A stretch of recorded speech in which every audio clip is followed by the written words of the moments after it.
Hello guys, and welcome back to episode 4 of my Amazon Lord of the Rings TV series character series, where today we are looking at Círdan the shipwright.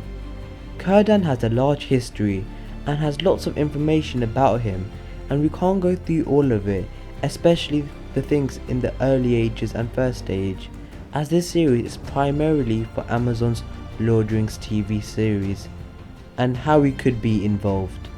So some bits of his early history may be cut out, but if you want to check them out, please check out the one Wiki to Rule Them All or Tolkien Gateway. So let's get into today's video. Círdan, born Norway, was king of both Elwë and Olwë, and he was said to be one of the most skilled elves in building ships during the Great Journey, especially when the elves dwelt by the Sea of Rhûn. During the push westward, seeking to go to Valinor, Círdan and his followers kept going where most of his kin fell away throughout the journey. However, due to some complications that you can search up later, Círdan came to the shores too late and missed the ship sailing west. But into his heart came a message from the Valar, which warned him that his ship could not endure the voyage, nor would any ship for many years, until the time when his work would be of utmost worth, which was then remembered in song. Círdan answered in obedience and saw a vision of a ship as well.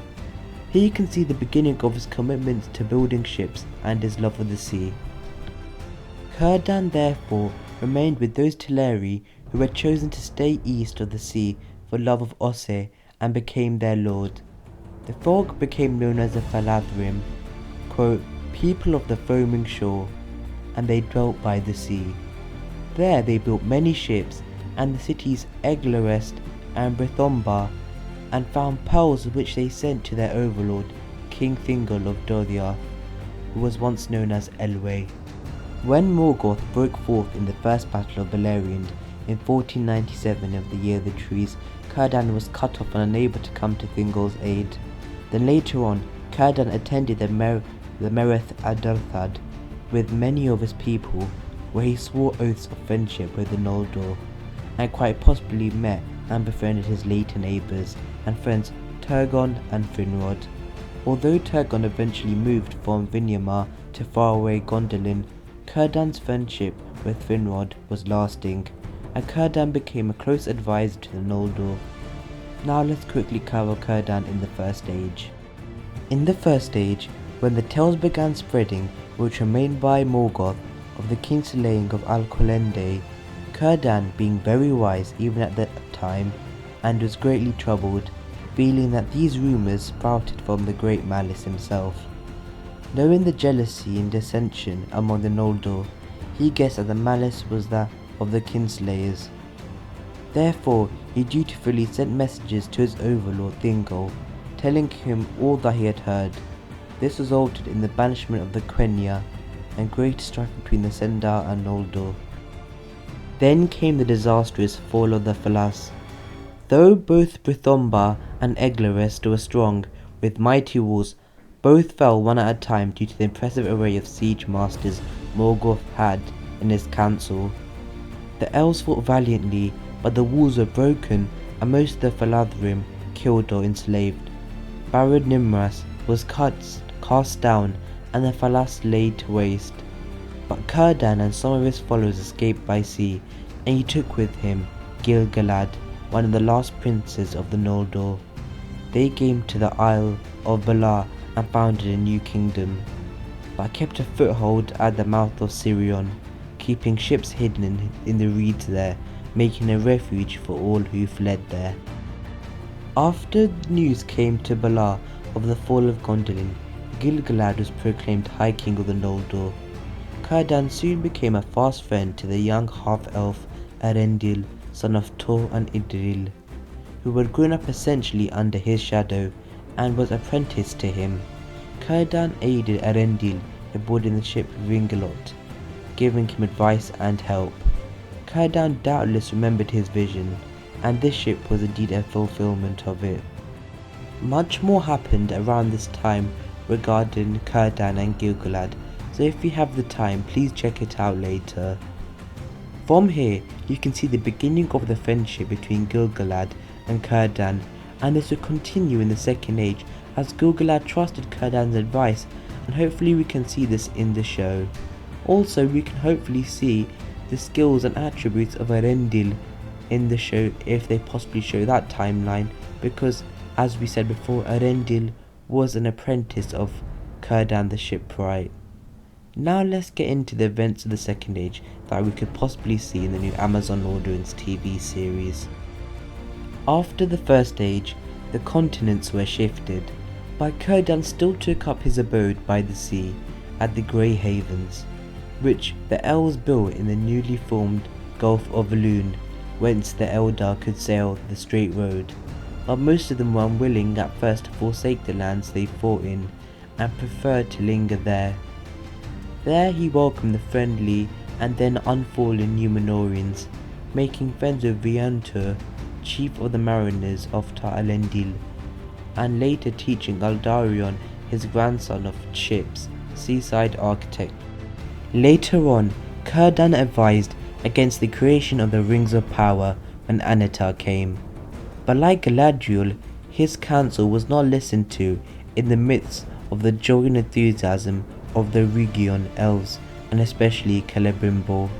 Nevertheless, when the Three Rings escaped the sack of Rhuigion, Celebrimbor had appointed him to inherit one of them. He received Narya, the Ring of Fire. Sauron, having revealed himself in the destruction of Rhuigion and empowered by the One Ring he had forged, invaded Eriador in the same blow. However, he dared not attempt to take Mithlond or Lindon, fearing they were too strong and because they had help of the Númenóreans. Finally, Círdan joined the last alliance of elves and men, and fought as the lieutenant of Gil-galad. Many fell there during the battle, including Gil-galad and Elendil. After the battle with Elrond, he urged Isildur, Elendil's firstborn, to throw the captured One Ring into Orodruin, where it would be unmade, but Isildur refused. So from this, I believe Círdan will have an important part in the show, but will be shown here and there, and by that I don't think he'll be a regular and be focused on or even be in every episode, but when he is on screen and shown, he'll be a really important character and focused on a lot due to his wisdom. Also, I believe the show will be focusing a lot on the forging of the rings, and I want to see in the show Círdan's opinion being said to all the elves of Rhuigion and all the other main characters, and along with Galadriel being rejected, and seeing that great wisdom being rejected during this period. And I think he'll be quite an influential figure during the forging of the rings, as he was really heavily against it, and Annatar as well. Another thing that could be highlighted is him being a ring bearer as well, and his distrust of Annatar, as I mentioned earlier. Of course we will see him until the end of the show, as he survives the entire of the Second Age, and as I said before, his relationship with Gil-galad could be highlighted heavily as well. Now let's finish off his story. After the War of the Last Alliance and the death of Gil-galad, Círdan ruled over Lindon from the Grey Havens. For more than 1,000 years they went undisturbed, but around 1050 of the Third Age, a shadow began to lengthen, which of course was Sauron. Later on, throughout the Angmar War, the elves of Lindon under Círdan supported Arnor. In 1975 of the Third Age, elven sailors from Lindon brought a ship to Forokel to rescue the lost king Arvidui. The next year, Círdan and the elves joined with the Dunedain in the victorious battle of Fornost. Later, Círdan took control of the abandoned Elendil stone of Emin Bereid, which could gaze into the lost west and was without a link to the other Palantiri. Finally, after the events of the War of the Ring and into the Fourth Age, where there were no elves left in Middle-earth, Círdan himself took the straight road west. And that's it for today's video. I hope you guys enjoyed, and if you did, please like and subscribe. And of course I have left quite a few things up, so please check them in your spare time if you want to as well, and if you are interested. But until the next video my friends, goodbye.